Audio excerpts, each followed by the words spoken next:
సాగిపోవడానికి మన చుట్టూ అనేకమైనటువంటి సమస్యలు, అనేకమైన బాధలు. బాగున్న వాళ్ళు బాగానే ఎన్ని కవర్లని చెప్తారు, మా బాధ ఇంకేం తెలుసని ఎవరి బాధ వాళ్ళకు ఉంటుంది.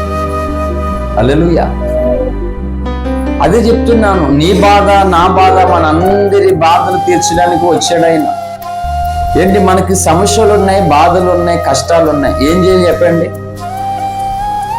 ఏం చేయాలి చెప్పండి? ఏం చేయాలి?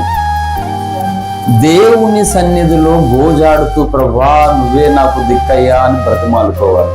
కానీ చిత్రం ఏంటంటే, కష్టములు, బాధలు, ఇబ్బందులు ఎక్కువ ఉన్నాయి కాబట్టి దేవునికి దూరంగా బ్రతుకుతున్నారు ఈరోజు క్రైస్తవులు. అంటే ఏం జరుగుతుంది చెప్పండి? సాగిపోతున్నారా, ఆగిపోతున్నారా? దేవుడు దర్శించకపోతే మనం ఎలా బ్రతుకుతామండి? ఈ సీరియస్ మైండ్ రావాలి క్రైస్తవులకి.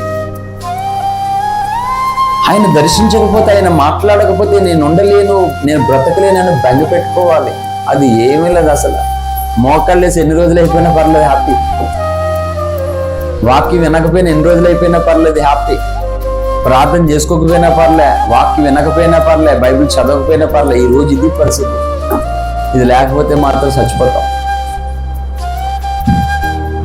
తాగేవాడికి అది లేకపోతే చచ్చిపోతాడు, కొంతమంది టీ లేకపోతే చచ్చిపోతారు, కొంతమంది సెల్ ఫోన్ లేకపోతే చచ్చిపోతారు.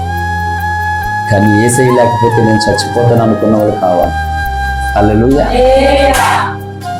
విచిత్రం ఏంటి రోజు పరిస్థితి ఏంటి? సమస్యలు పెరుగుతున్నప్పుడు తెలివైనటువంటి క్రైస్తవులుగా, అందుకే అంటున్నాను, మనకు నచ్చినట్లుగా మనం సాగలేము ముందుకి.